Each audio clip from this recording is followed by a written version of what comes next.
Good morning, ladies and gentlemen. At this time, we would like to welcome everyone to the Telefonica Brasil fourth quarter of 2020 and 2020 earnings conference call. Today with us, representing the management of Telefonica Brasil, we have Mr. Christian Gebara, CEO of the company, Mr. David Malcolm, CFO and Investor Relations Officer, and Mr. Luis Plaster, IR Director. We also have a simultaneous webcast with a slide presentation on the internet that can be accessed at the website www.telefonica.com.br/ir. There will be a replay facility for this call on the website. After the company's remarks are over, there will be a question and answer section. At this time, further instructions will be given. Should any participant need assistance during this conference call, please press *0 for an operator. Before proceeding, let me mention that forward-looking statements are being made under the safe harbor of the Securities Litigation Reform Act of 1996.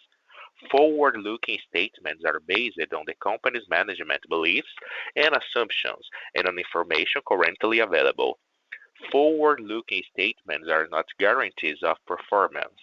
They involve risks, uncertainties, and assumptions because they relate to future events and therefore depend on circumstances that may or may not occur in the future. Investors should understand that general economic conditions, industry conditions, and other operating factors could also affect the company's future results and could cause results to differ materially from those expressed in such forward-looking statements. Now, I will turn the conference over to Mr. Luis Plaster, Investor Relations Director of Telefonica Brasil. Mr. Plaster, you may begin your conference. Thank you. Good morning and welcome to Telefonica Brasil's conference call to discuss 2020 fourth quarter and full year results. The call will be divided as follows. First, our CEO, Christian Gebara, will give you an overview of our operational and financial performance. Then our CFO, David Malcolm, will comment on the acquisition of voice mobile assets, our cost and capex management, and our shareholder remuneration for 2020. To conclude, Christian will comment on our ESG initiatives and then move to the Q&A session. Now I hand over to Christian. Thank you, Plaster. Good morning, everyone, and thank you for attending our earnings calls. I'd like to start by giving an overview of 2020. The pandemic has accelerated Brazil's digital transformation, which confirmed the essentiality of our services.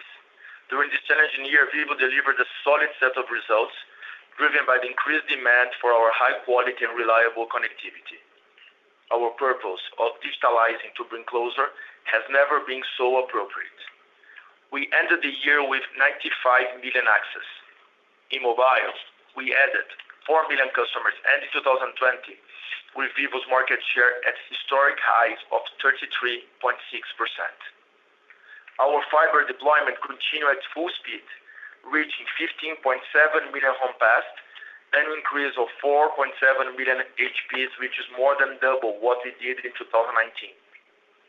FTTH revenues increased by 52.9% year-over-year in the fourth quarter. In terms of profitability, and despite the headwinds of the temporary confinement measures, our resilient EBITDA totaled 17.8 billion reais. The EBITDA margin increased 0.3 percentage points year-over-year, reaching 41.3%, due to the performance of our growing business and effective cost management that David will elaborate later in the presentation. We are also able to deliver our highest ever level of free cash flow, 9.6 billion reais, growing 12.6% year-over-year. All these factors allowed us to propose a shareholder remuneration of 5.4 billion reais for the year, with a payout of 113.6% and a dividend yield of 7%, which is more than 3 times higher than the local interest rate. Moving to slide 4, you can see that the recovery of Vivo's key segment was consistent throughout 2020. Postpaid revenues grew 4.9% quarter-over-quarter due to the acceleration of net additions and continued execution of our more for more strategy. Prepaid also continued to outperform, with revenues increasing 4.3% quarter-over-quarter, driven by a robust level of net additions and recurrency of top-ups. FTTH revenues rose 8.2% quarter-over-quarter, supported by the constant growth of the customer base and migration to higher speeds. Lastly, handset sales continued to recover, growing 14% in compared to the previous quarter. This performance was benefited by improved commercial activity and the success of our end-of-the-year campaigns like Black Friday.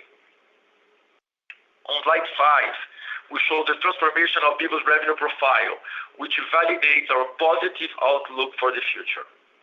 We divided our total revenues into two categories, core and no-core businesses. Our core businesses are based on high-speed connectivity, both fixed and mobile, which is a key enabler for digital services. The result is that Vivo is increasing its relevance in today's cutting-edge technologies like fiber and is in the best position to explore the full potential of customers' digital lives.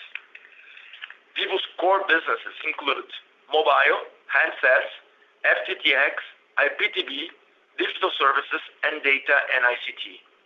These segments represent 88% of our total revenues and grew 3.2% year-over-year, mainly due to the positive results from FTTH and consistent performance in mobile. The non-core businesses, which represent 12% of revenues and dropped 26.4% year-over-year, are made up of mature legacy technologies that we have strategically decided to deprioritize. The fixed to mobile substitution and the voice to data migrations are consolidated realities with no going back. We no longer foster the commercialization of VDSL, which is an outdated technology. And we stopped actively selling DTH back in mid-2019. As a result, and from now on, we'll be focusing our presentations on the core business to better convey the company that Vivo is today and the future that we foresee. On slide 6, you can see that the total mobile revenues increased 1.6% year-over-year, despite the impact of the pandemic on handset sales.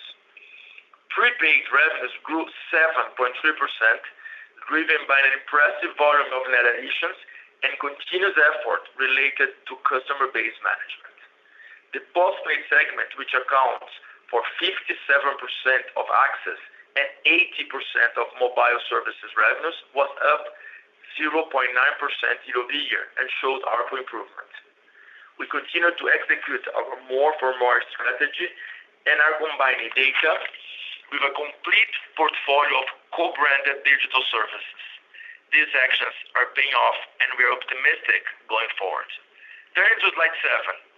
We once again reaffirmed our mobile leadership and Vivo's market share remains at historic highs, reaching 33.6% in December of 2020. Postpaid churn saw a reduction of 0.53 percentage points year-over-year and stands at the lowest level in 5 years. On the bottom left-hand side of the slide, we show the breakdown of postpaid net additions and how they have been improving. In the fourth quarter 2020, we had 638,000 net adds. Prepaid also had another strong quarter of net additions, 905,000, which indicates how quality connectivity is increasingly important across all segments. On slide 8, we show the performance of our core fixed business that grew 9.1% year-over-year.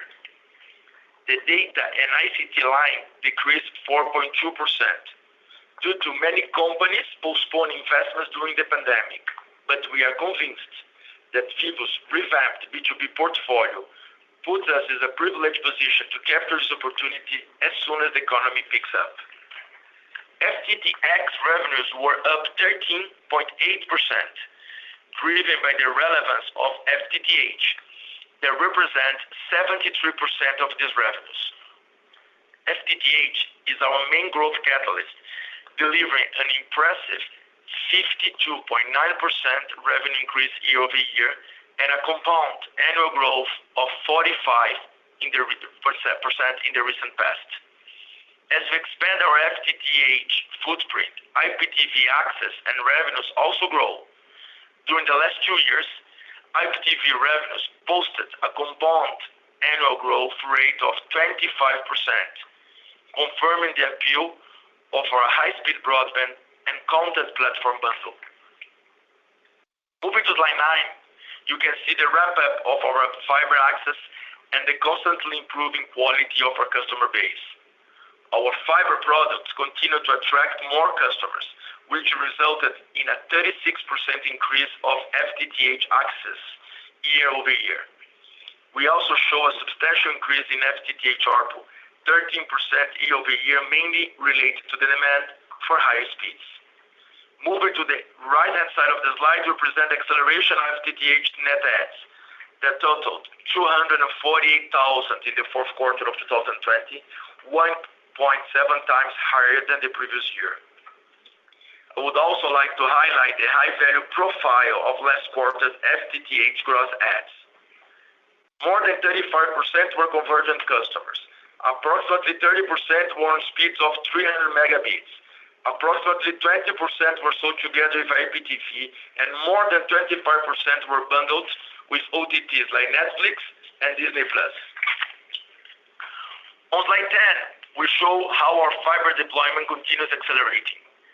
As previously mentioned, we ended 2020 with 15.7 million home passed, an increase of 4.7 million year-over-year. By year-end, our fiber footprint covered 266 cities, reinforcing our commitment to offering a best-in-class experience across Brazil. The cities launched during the last 2 years have already achieved the expected penetration rate, confirming the accuracy of our strategic fiber deployment plan. Vivo has the largest FTTH footprint in Latin America, which is equivalent to the sum of home passed in the UK, Germany, Netherlands, and Australia. We also lead in terms of homes connected, with 20.3% market share in FTTH, more than 6 percentage points ahead of the second player. But we still see that there is room for further fiber growth in Brazil, and we plan to reach at least 24 million home passed by the end of 2024. One of the ways that we'll be doing this is by launching an independent, neutral fiber network. The initiative is progressing well. We have entered an advanced phase of negotiations together with Telefonia Infra and a major international investor, and expect the signing in the near future. Vivo will be the anchor tenant, carving out 1.6 million brownfield home passed, and the target is to reach at least 5.5 million home passed with FTTH in 4 years. We will keep you updated as soon as there are further developments. Moving to slide 11, we would like to share some KPIs that illustrate Vivo's initial success at expanding its portfolio beyond traditional telco services. One of our key initiatives is Vivo Money, our 100% digital personal loan platform. Vivo Money is in its early stages, but since launch in October, we have seen positive results. New contracts per month increased 2.5 times, and monthly credit origination grew 2.4 times in just 2 months. Vivo Money stands out not only for its simple and quick loans, but also for its focus on high-quality mobile customers with a digital profile. We're seeing that Vivo Money is attracting customers that demonstrate higher adoption of our Meu Vivo app. Another promising development in the fourth quarter was our digital marketplace, lojavivo.com.br. Launched in July 2020, we had an increase of 6.7 times its gross merchandise value quarter over quarter. Loja Vivo is key to our strategy of becoming a one-stop shop for our customers' technology and connectivity needs. Vivo is also a digital hub for B2B, delivering a unique set of corporate solutions. Our cloud and cybersecurity segments proved how resilient they are despite of this year's economic downturn and grew revenues 77% and 116% respectively. Another initiative, Vivo Ads, our digital advertising platform, saw its revenues grow 14% year over year. In August, we launched a self-service sales channel aimed at expanding its reach to small and medium enterprises, making it possible for them to have access to mobile marketing campaigns. To conclude, the Terra portal remains the third largest portal in the country, with 211 million visits per month in 2020, an increase of 35% year-over-year due to the improved media coverage, which also contributed to Vivo ads revenues. Now I would like to pass it over to David, our CFO. Good morning, everyone, and thank you, Christian. Moving to slide 12, I would like to present a brief overview of the acquisition of Oi's mobile assets. This opportunity will consolidate Vivo's leadership in quality of services, one of our historic strengths, and contribute to the generation of additional value for our shareholders through the capture of synergies. The joint bid that won the auction on December 14, 2020 was set at 16.5 billion reais, of which Vivo will pay 5.5 billion reais. Okay, thank you. Let's continue with the slide 12. So these are the key milestones of the overall acquisition process, and we are confident that the transaction will be completed by the end of 2021. As you can see on the bottom left-hand side of the slide, this deal represents a unique opportunity for Vivo. With the redistribution of spectrum frequencies, we will strengthen our value offering, and through the acquisition of customers in regions where we have lower market share, we will be able to make better use of our network and broaden our customer base. Additionally, OPEX and CAPEX synergies will certainly be enhanced by a solid track record or previous integrations, such as the case with the acquisition of VIVT in 2015. Furthermore, this movement is positive not only for Vivo, but for the telco industry and Brazilian society as a whole.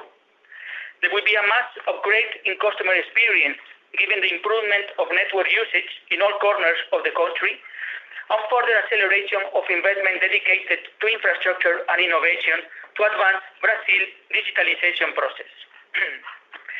Turning to slide 13, we show our continuous commitment to improving our cost structure. Recurring cost, excluding goods sold, contracted by 4.2% year-over-year in nominal terms. If we were to discount the effect of inflation, we would see an even more impressive 8.7% decrease. G&A and personal costs were benefited by ongoing optimization initiatives and temporary government measures such as payroll subsidies. Commercial expenses saw a 9.2% reduction driven by our digitalization and simplification efforts. Another positive factor has been the greater use of digital channels across our customer base, decreasing expenses by commissioning, call center, billing, and advertising. Provision for bad debt also dropped 9% year-over-year, reflecting our customers' concern to maintain their payments up to date, as well as the measure that we have implemented, like offering the option to pay in installments. Cost of service rendered decreased 10% year-over-year due to the high interconnection cost, variable regulatory fees that are impacted by the acceleration of the mobile customer base and the growing demand for digital services that comes through partnerships. As a result, our recurring EBITDA totaled almost 4.9 billion reais in the fourth quarter of 2020 with a margin of 43.6%. On slide 14, we present figures from our digitalization and simplification fronts that are key drivers for sequential cost contraction and improved customer experience. In December, e-billing penetration hit 84%, a significant 12 percentage points increase year-over-year, while payments made through digital platforms now represent 64% of collections. Recently, we started offering digital technical support, and this new way of caring for our customers already represents 25% of the overall technical support. We were able to reduce call center costs by 24% in 2020 through the growing use of e-care channels like Meu Vivo, artificial intelligence with Aura, and a selection of WhatsApp solutions. The enhanced acceptance from our customers for all that is digital was also seen in prepaid top-ups and B2C sales. In December 2020, 37% of recharges were made through digital platforms, and our B2B digital sales increased 61% year-over-year. That said, there is still room to advance in the digitalization journey, both internally, transforming our back offices, and in the way that we interact and serve our customers. On the right-hand side of the slide, you can see that since 2017, we were able to deliver our OPEX savings of 1.5 billion reais. Our OPEX savings improved sequentially from 394 million in 2018 to 624 million in 2020. We ended the year having reached 94% of our 2021 target of 1.6 billion, but let me again reinforce that we are confident that we can do even more. Moving to slide 15, on the left-hand side of the slide, we can see the performance of our smart CAPEX allocation. Our CAPEX ratio decreased 1.9 percentage point year over year, and our CAPEX decreased 11.9% in relation to the previous year. Regardless of the reduction in CAPEX, we invested even more in FTTH and cutting-edge technologies in general. Growing technologies account for 70% of our total CAPEX investment. I would also like to share more details regarding our network sharing agreement with TIM that is divided into three main fronts. In 4G coverage expansion, we have already reached 348 new cities, and we expect to close the first semester of the year with 730 cities covered, half for each operator. Another front is the network consolidation that will result in a single grid model, focused on cities below 30,000 inhabitants. We are carrying out a pilot in 50 cities, which will be completed during 2021, and will then be able to define the next steps. The full potential of this front involves an extension of the model to 1,600 cities. Lastly, we have the 2G network shutdown, which means that each operator will switch off half of the 2G sites. The alignment phase is ongoing, and rollout is expected for the third quarter. Through this network sharing, we will have additional 4G coverage, better network capacity, and OPEX and CAPEX efficiencies. We are enthusiastic about the future of this agreement, and it corroborates our commitment to quality and the optimization of our investment. Turning to the next slide, I'm happy to report the conclusion of the unification of share classes. Since November 23rd this year, we are trading with only the VIVT ticker in the Brazilian stock market, while our IDR's ticker remains unchanged. This represents a significant step towards a greater level of governance, granting all shareholders tag-along and voting rights. I would also like to give you an update about the share buyback program. So far, we have acquired 1.3 million shares for a total value of 58 million reais. We continue to be active, and the program will be in place until January 2022.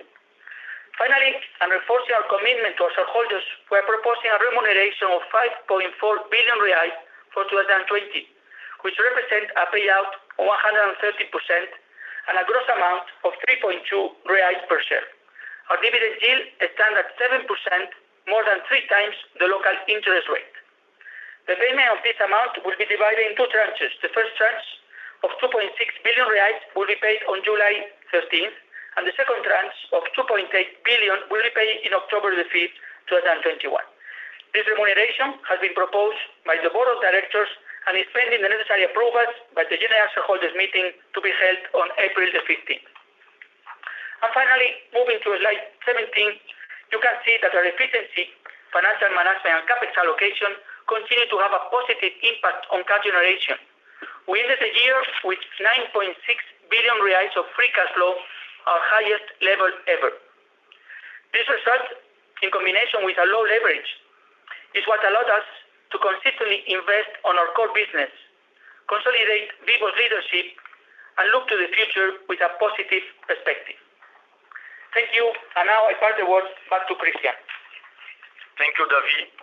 To conclude today's presentation, I would like to comment on the progress and some of the results around our commitment to ESG. Regarding our environmental initiatives, Recycle with Vivo collected 7.7 tons of electronic waste in 2020, an increase of 15% in comparison to 2019. Vivo, in its first local submission to the Carbon Disclosure Project, had the best grade in the assessment and was included in its prestigious A list. As for our social actions, Fundação Telefônica Vivo invested 59.4 million reais in education last year that benefited 2.4 million students and teachers. In response to the ongoing pandemic, there was also an additional investment of 36.6 million reais in donations, totaling 96 million reais in 2020. Last month, Vivo also donated through Fundação Telefônica Vivo an additional 300,000 reais for the purchase of medical equipment in the state of Amazonas. Vivo was also recognized for its commitment to promoting diversity and social inclusion by winning the CNN Notable Awards in the diversity category. Another important achievement is the fact that we were classified as industry mover in S&P Sustainability Yearbook. Finally, Vivo maintained its listing in the main ESG indexes like B3's Corporate Sustainability Index and Carbon Efficient Index, and our compliance program obtained the DSC 10,000 certification, guaranteeing our conformity with Brazilian anti-corruption laws and regulation. These are just a few examples of how Vivo seeks to be a protagonist in promoting sustainable development, contributing to our society. Thank you, and we can now move to Q&A. Thank you. The floor is now open for questions. If you have a question, press star 1. If at any point your question is answered, you may remove yourself by pressing star 2. In case you are following the conference call via webcast, please click on the question to the host to send your question. Questions will be taken in the order they are received. We do ask that when you pose your question that you pick up your handset to provide optimal sound quality. Please hold. Our first question comes from Fred Mendes, Bradesco BBI. Hello. Good morning, everyone. I have two questions here. The first one related to the FTTH. A strong increase again in the ARPU, and it looks like the high speed product like the 300 megabytes is driving this growth. So I think the first question here is, do you see room to increase the ARPU above 90 reais? I think it's the average that we have here. And then on the same topic, if these clients that you are adding, a very strong net addition again, if you are getting clients from the competition, or if that's basically an upgrade from the corporate clients that you already have. Thank you.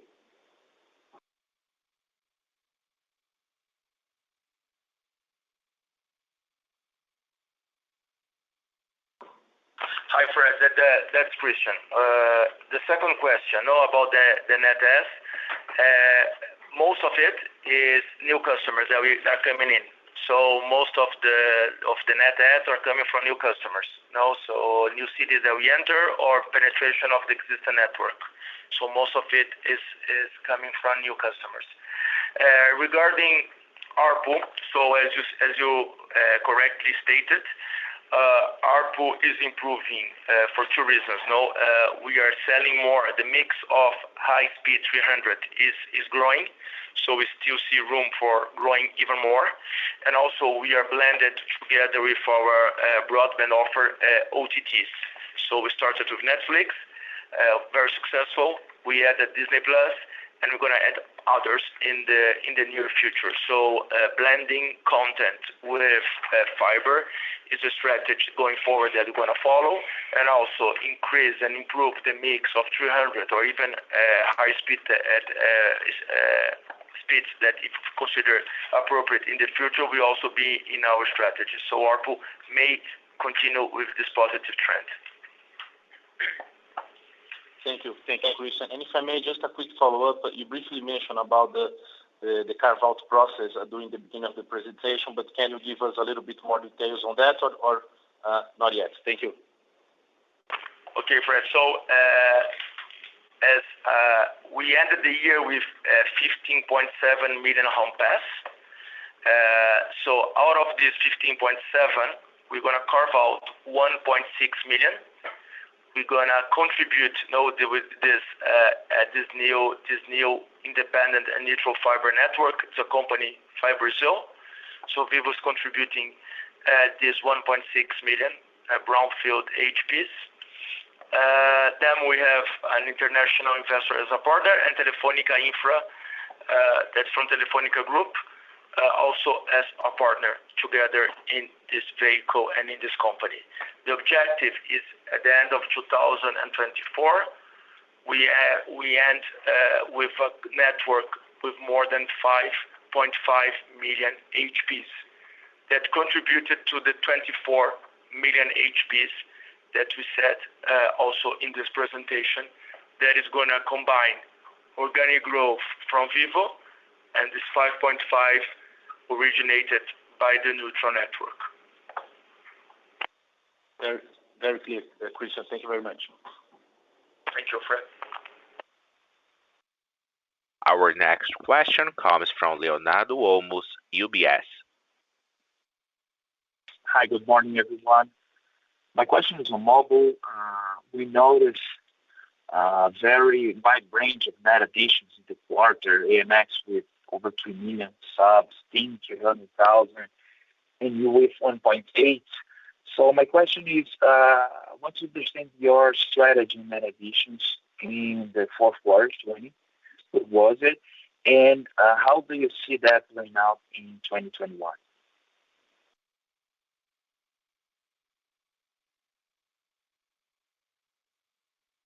Hi, Leonardo, that's Christian.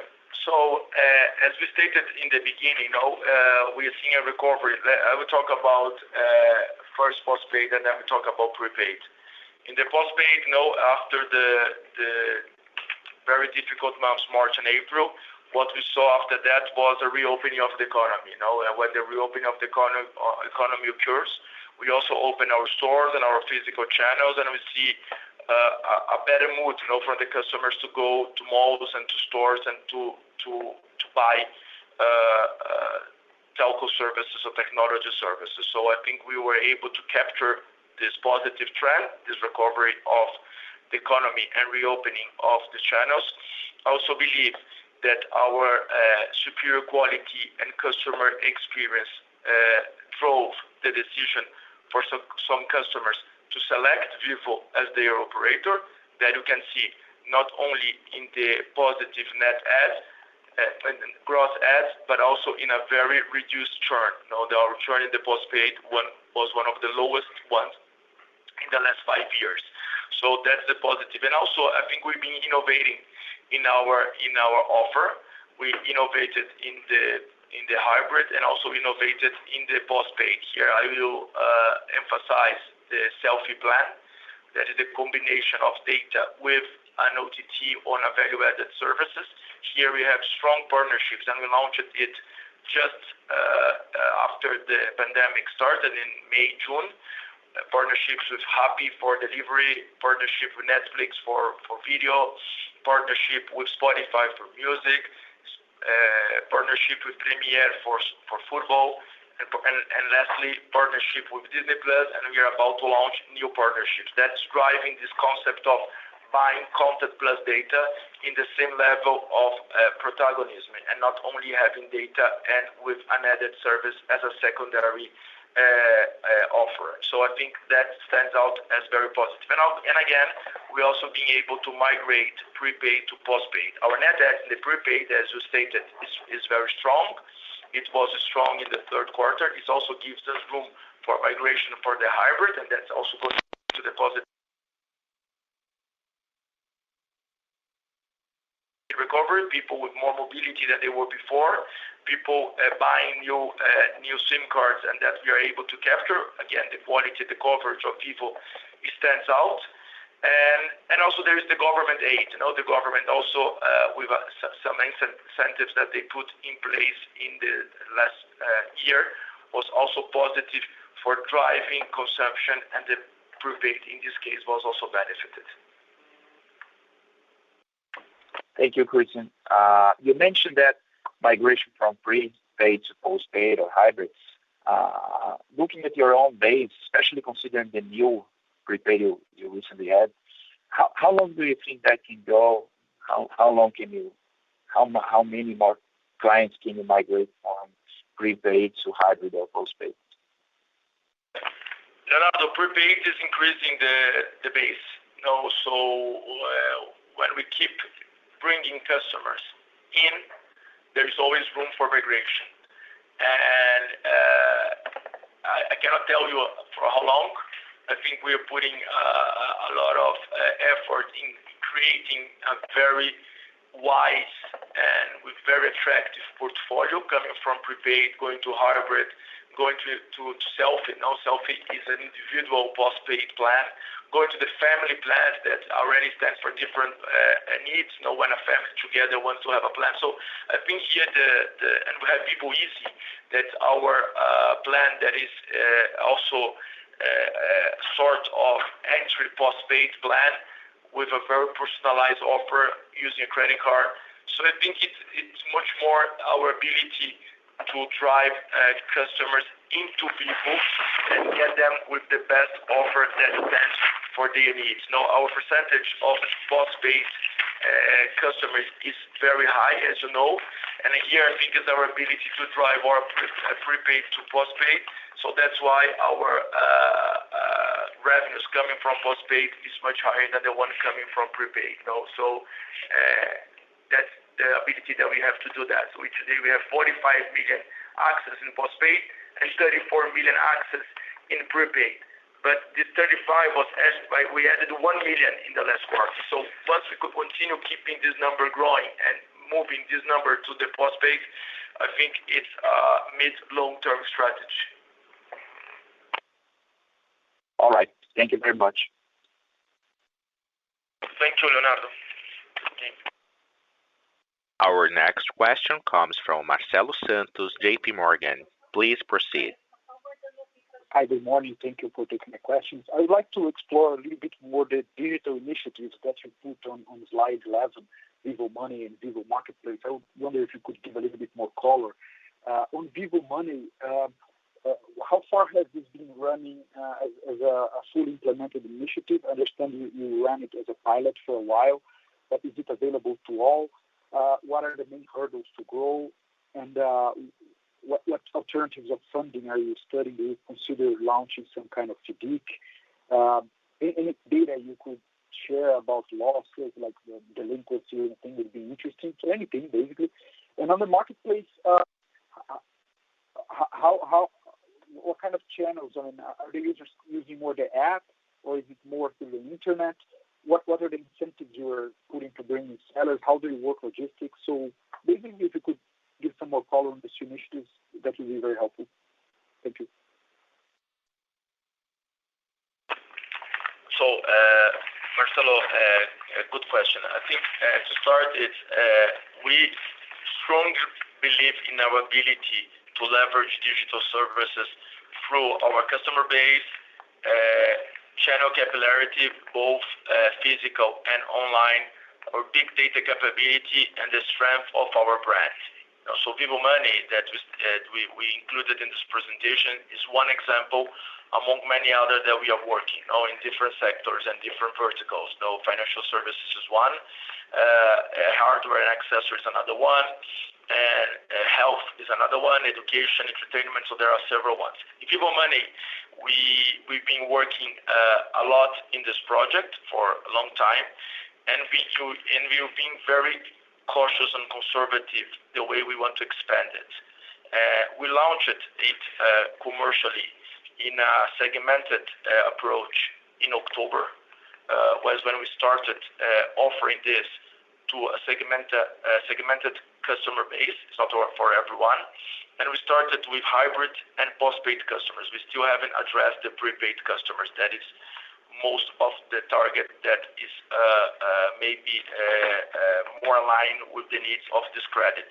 What we started offering for these customers, it's loans that coming from 1,000 to 30,000 reais, and it's 100% digital, as you asked it also. So we normally do that through push marketing campaigns. that the customers could click and then get the credit. And also over our customer base, sometimes on SMS, we're also using it to address customers in the need of a loan. The rates we want to be attractive, so we compare ourselves with similar companies that are offering credit or loans to this customer base. Most of them are not banks. Some banks are entering that, but others are companies that are just addressing the financial needs of this customer base. Here we started with FIDIC, and we're gonna today is funded by us, but we're gonna add more partners as it grows. What we try to show here is what we had in October was multiplied by 2.5 on what we had in December. We are opening up a little bit more or getting awareness of the service. We're not doing a massive campaign, putting on TV or using all the channels available to market what is Vivo Money. We're being very conservative and cautious to start growing on that. That's only one piece of a financial service strategy that we have. We're going to be talking about more financial services in the near future. Today, if you consider that our customers, they go and they buy today we reached more than 35% of our top-ups in prepaid already done digitally. Why not this top-up that is digitally executed could not end to be a wallet? So today they use this money only to buy data and buy a prepaid plan. We foresee that the same money that they put in the prepaid app, they could also use to buy other services. So that's also the initial thought that we had for a wallet that is a Vivo wallet that we started from a customer base that already use us for the top-up, as I mentioned before. So there are many other insurances or something that we already sell. So that we have pieces, and Vivo Money is another piece in a larger and broader strategy to have a relevant role in financial services.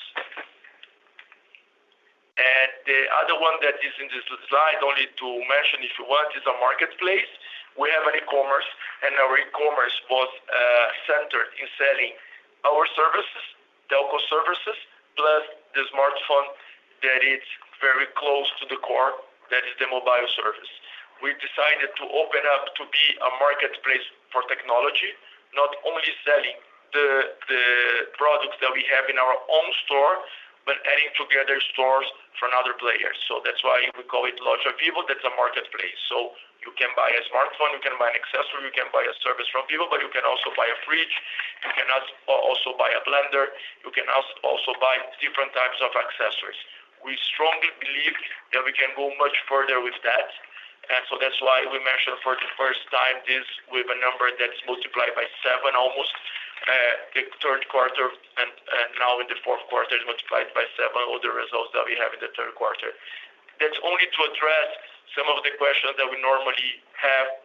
How can you leverage customer base, big data, customer channel capillarity, the strength of the brand, and also our billing capability. These are a few examples that we're going to bring more and more as soon as they develop. So that's, if I address all your questions, Marcelo. Great. No, thank you. Thank you very much.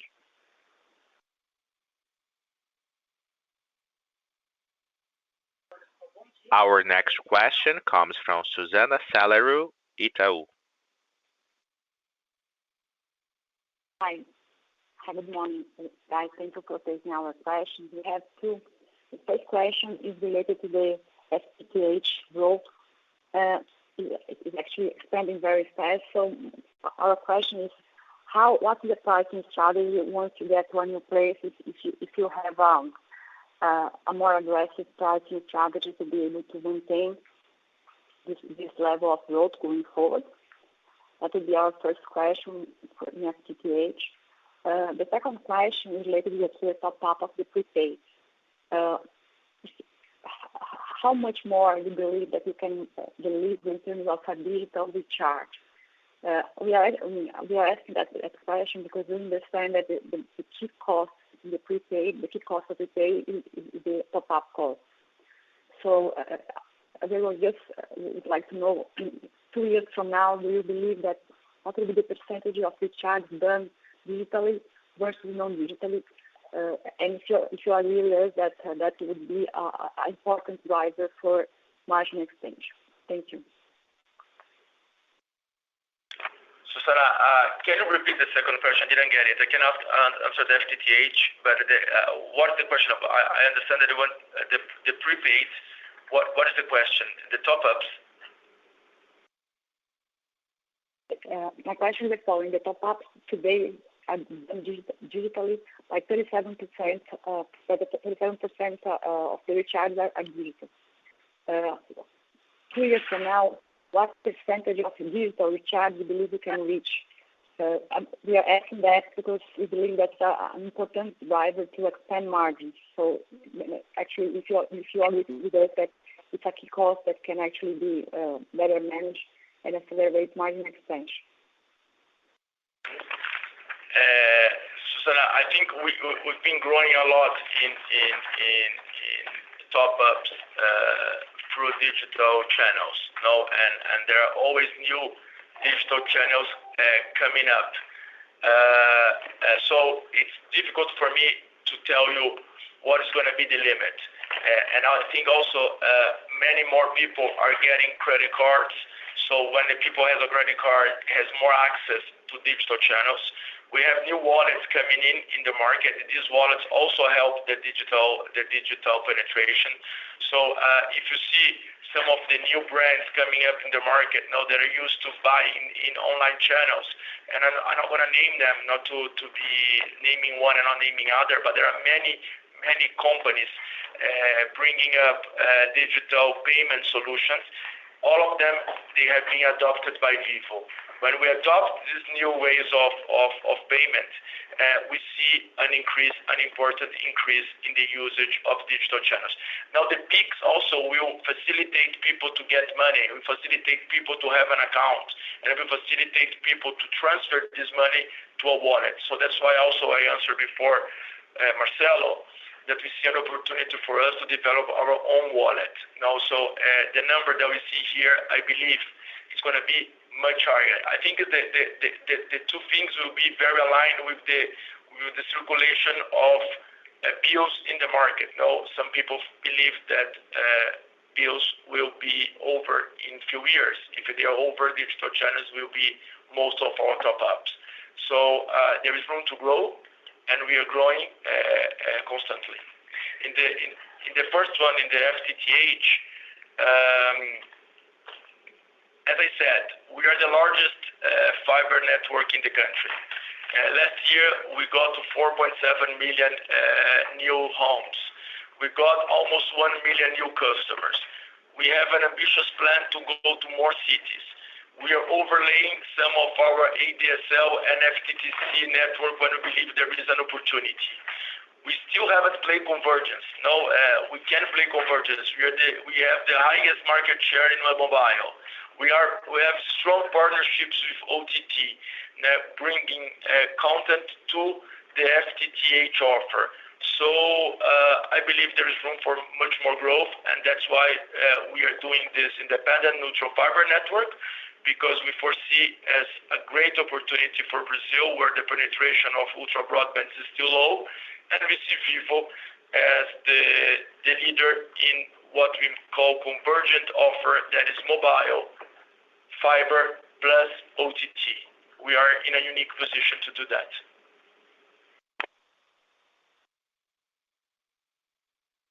Thank you. Very clear.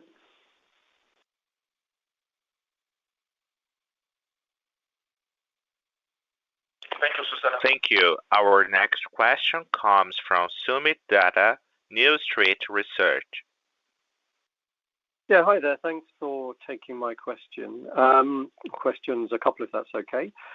First of all, on Oi, we had quite a bit of guidance from your kind of peers, Telecom Italia last night, on how their business would look with Oi. I guess you're not giving anything specifically, but I wondered if you could maybe add a bit of color as to the direction of numbers when we think about incorporating Oi.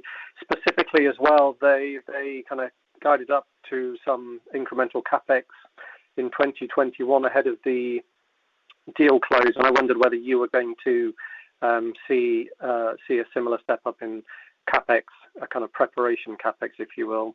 That's the first question, please. And then secondly, on the balance sheet, you're paying a generous dividend this year above net income. You're buying back stock. Where would you sort of envisage the leverage of the balance sheet getting on a sort of 2-year basis? Thank you.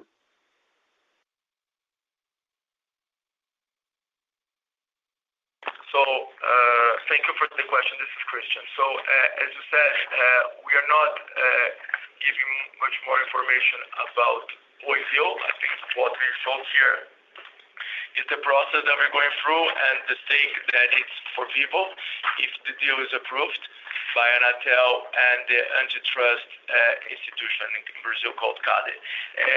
What we see here is the opportunity to bring customers to our customer base, and that with no additional cost. Now, these customers will be served by our existing network. If you see areas that may be more aligned with Vivo's lowest market share, are areas where we have a very strong and robust coverage, not only in 3G but mainly in 4G. Different from Oi in some of these areas, our coverage will be superior and our quality will be superior with no additional cost in this case of bringing these customers in. Also in the customer care, we are able to also treat and take care of these customers with our own structure. We have a robust structure for digital channels, stores, and a call center, enough also to address the incremental number of customers that we may have if this operation goes through. We're not considering additional capex for this year, capex as you asked, and that's going to be absorbed in our project for the year. And different from our competitor, we don't give guidances here in Brazil about our numbers, but our capex will be controlled. I think we had an additional capex in the past for acceleration of FTTH that we said that we'll do that 3 years ago. Last year we ended with 8 billion. So we're going to work in a number. Last year was unusual because of pandemic, but we're not going to come back to levels that we had when we needed to accelerate our FTTH. Regarding dividend, I think David can answer you. Yeah, thank you. Thank you, Shamit. This is David. Let me cover the second question. So we continue with our policy to distribute 100% of the net income. And this year, on top of that, we adopt 600 million of distributed reserves that we had on the balance sheet. So we end up having a very attractive shareholder remuneration. It's around the dividend yield around 7%, which is 3 times the Selic, which is the local interest rate. No? So considering that this year we'll have a very, very strong free cash flow generation of more than 9 billion, that means that we will still have additional cash that could be used partially to finance the acquisition of Oi's mobile assets that we hope will happen. We expect by the end of the year, and then we are also expecting. This year there will be the 5G spectrum auction, and again we will expect to leverage the company to absorb this payment. And having such a strong balance sheet that we have today and the low interest rate that we are enjoying now here in Brazil, we think we have the best combination to combine growth, to keep investing in our core business, to have a strong shareholder remuneration, as we have already shown over the last few years, maintaining our policy of 100%, plus to be able to fund at a very attractive interest rate all the opportunities that are coming in front of us. No, as I say, Oi's mobile and also the spectrum auction that we will have during this year. That's really helpful. Can I ask a very quick follow-up, which is what is your latest expectation for the 5G auction in terms of structuring cash up front or wrapped into future coverage, and what is the expectation for timing? Thank you. The 5G, we expect, I don't have an official date, but the government has been stating that they want to do it by June, July. we still need the rules of the auction to be defined, approved by the regulatory institution Anatel. They may do that this week. There was a first vote, actually 3 votes, and then there was asked for the president of Anatel to review the documentation about the ruling of the auction. There are some obligations related to the auction that still need to be defined. The investment required and the cap for this investment. So we're still waiting. We may have some news in the following days. These numbers of the value of the auction also needs to be approved by the relative to what's going to be charged. So we need to get through the process. That may take a few weeks or months. And once it's ready, we're going to get prepared to that. So I don't have any more news than the one that is in the press. And we wait for a final meeting in Anatel to move the process. Okay, great. Thank you.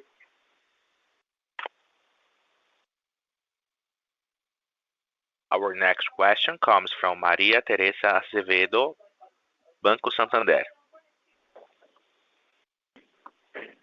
Hi, thank you for the question. It's just a follow-up on the previous question on 5G. Can you please comment on your 5G strategy plans? Are you going to focus more on personal mobility or fixed wireless access, or do you expect early adoption on B2B automation and IoT? And also in that context, do you see any opportunities not only on the ARPU but also on the cost side from having 5G networks with softwareization, virtualization that could optimize your network maintenance costs? That would be all. Thank you. Maria Teresa, it's difficult for us to share the strategies that we are planning for 5G. It ranges from most of the topics that you just described. Of course, there is usage of data, mobile usage of 5G that may increase. There are the usage of some apps or solutions that we can use with fiber but not with 4G, so 5G may also be helpful for that. I mean, gaming and many other entertainment that with 5G the experience will be much better with the speed and the latency related to that. Of course, we foresee a big number of new applications with IoT, with B2C, with connected homes, but B2B mainly, as you just described. We've been doing some private LTE network with important clients in Brazil with great success. I'm sure that with 5G we'll be able to do that in a more massive way with better results. And here we have been working and already planning our business, industrial clients, and many others. We wonder if 5G may also mean a different way of their structuring their whole business. So again, and then in the end, you may consider smart cities. Difficult to see the money that we're going to capture from that right now. Still have time to that, and many other applications that we're seeing in other countries. Fixed wireless. Our focus is in fiber, is FTTH, but why not in some remote areas to complement our footprint? As we're seeing here that we may end 2024 with 24 million home pass. There are many other homes in Brazil, and why not complement the strategy as we do complement with 4G sometimes with FWA solutions. So we're open to all of them. In the cost side, difficult to tell you. There is also, of course, some automation that may be captured, but there are many more sites that need to be put in place for 5G. And I think, again, we've been pioneering in sharing infrastructure. We've been doing that with TIM, and we are open to do more also in 5G. So we started with 4G with TIM, 2G. We are piloting single grid 3G, 4G. And again, we'll be opening to do that also in the 5G. Perfect. Thank you, Christian. And just as a follow-up question, do you have any additional color you can share on the fiber spin-off process? Do you expect that this can improve your returns on the fiber in the mid-cities and reduce a little bit your capex? And how are you thinking about the franchisees as well for the smaller cities? Thank you. We're talking about the franchising Terra or the Fi Brasil? Both, actually. Okay. The franchising that we have with the Terra brand, it's very focused on smaller cities. The number of franchising is not in the number of 24 million home pass that I said. We have already launched 7 cities with franchise. The model is different. The capex is 100% from the franchisee, so Vivo has no capex. And the revenue, we only have royalties from the franchisee of royalties that is paid to the franchising fees that is paid from the franchisee to Vivo. So it's a different model, very focused in smaller cities. We have here a target of cities with less than 60,000 inhabitants that it's more appropriate for a franchising. So we continue with this project, opening up in the different regions of the country. So I said we had 7 and we're planning to have more. So that's part of the strategy. Here the capex, as I said, it's 0 because the capex is not ours. In the other model that we already have in place with American Tower or with Phoenix Towers, there are a combined model where the capex is split between Vivo and the partner. In this case, talking about American Tower or Phoenix Tower, that together we have already more than 25 cities. Part of the capex is responsibility of the partner. It reduces our capex, and we pay for home connected, and there's an OPEX related to any customer that we connect. There's going to be a similar model that we're going to put in place with Fi Brasil. Lower capex and the OPEX related to connecting new customers. And also give us the speed. It's not only the capex, OPEX formula, also speed. If you consider the case of American Tower in Minas Gerais, they bought CEMIG Telecom, so we leverage from their infrastructure there. We put part of the infrastructure that we already have there, we reduce our capex, and we can address this opportunity much faster. If you consider that our aim there is to get to 800,000 home pass, we already surpassed 300. So we are doing very fast, moving very fast with very good results. Perfect, thank you. And the fiber spin-off is also in advanced talks, right? What about the fiber spin-off is what? Is in advanced stages, and it will also drive a lower capex impact in your balance sheet. Yes, it is in a very advanced stage, and the model is more or less the same that I said that we are developing with ATC, American Tower. Part of the capex is the responsibility of the partner. In the case of Fi Brasil, part of the capex will be responsibility of Fi Brasil. And we're going to be the anchor tenant. So we're going to penetrate. Then we still have the capex related to the CPE, the customer's premises equipment. And we pay an OPEX for the usage of this neutral network to Fi Brasil. Perfect. Thank you very much, Christian. Thank you, Maria. Our next question comes from Alejandro de Loestra, BBVA. Hi, good morning, everyone. This is Alejandro de Loestra. Thank you very much for taking my question. You mentioned at the beginning of the call that most of the new subscribers in FTTH come from new customers.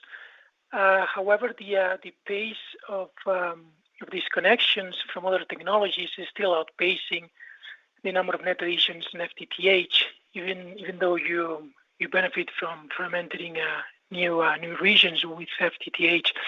So my question is, why do you think customers from other technologies are migrating to other companies? Why do you think, or what are they offering that you do not at this stage, and what initiatives are you taking to increase the rate of retention of these customers? Thank you. Okay, thank you, Alejandro, for the question. I restate what I said. Now, most of the customers that we are bringing to FTTH are new customers. No, your question is correct as well. The issue here is not the areas are not the same. No, sometimes I'm coming to new cities. Most of the cities that I entered last year, I don't have any network. No, I only have network if I used to have FTTC. Then there is an overlay, it's not a new city. Or if I'm doing overlay in the state of São Paulo, that is the only place that I have copper, no ADSL, no different from other players. Our concentration of copper is exclusive in São Paulo, and then we have another few cities where we bought from GVT that where we have FTTC. So the markets where I enter or the markets where I'm losing customers, as you correctly stated, are not necessarily the same. When I am overlaying, when I'm entering, I'm losing these customers to myself. So these are the percentage, that is the minority of customers that migrate from ADSL FTTC to FTTH because I put the network there and they connect, they are already a Vivo customer and it's much easier and they migrate to FTTH service from the same operator. But in some cities or in some places, I'm not there yet with FTTH. So this customer, an ADSL customer or an FTTC customer, may find out as another alternative with higher speed that I cannot offer with DSL and FTTC. I may try to retain this customer, but if he is an ADSL customer with a 4 megabits speed in their broadband, and I face the competition of a local fiber provider offering this customer 100 or 200 megabits, it's impossible to retain. The customer is willing to pay a little bit more. They will certainly migrate to this new technology. But the same happened to us in places where we were not there. There was someone that captured my customer that used to be DSL, and now I'm winning back this customer. So it's a mixture of different scenarios, Alejandro. So they're not so easy to put a number. The only thing that I can say is where I can migrate, I'm migrating because I'm deploying the network. Where I'm not deploying the network, I'm trying to retain, but normally I lose the customer because they have an alternative with much higher speed. And where I'm entering, I'm capturing the customer. Even if the customer is in another technology, with higher speed, normally fiber is the winner. So I win back this customer. If it's a different technology with good speed, but not as good as fiber for upload and download. And even when it's in a fiber local provider, I'm able to capture this customer because I offer fiber, I offer ATT blended, I offer IPTV for those who want to buy IPTV. And in the future, I also play convergence. I offer mobile plus FTTH. Okay, great. Thank you for explanation. And how long do you think it will take you to cover with FTTH those regions where you still cover with only FTTC?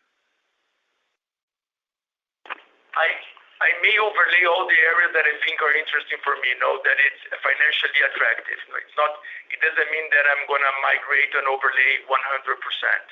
In some neighborhoods, some of the decisions of deploying FTTC were taken in the past, and we may agree to continue to just offer FTTC in these regions, and in some regions that we see value, we may migrate. So I don't give you a number as part of our strategy, but it will depend on the value that we believe we can capture.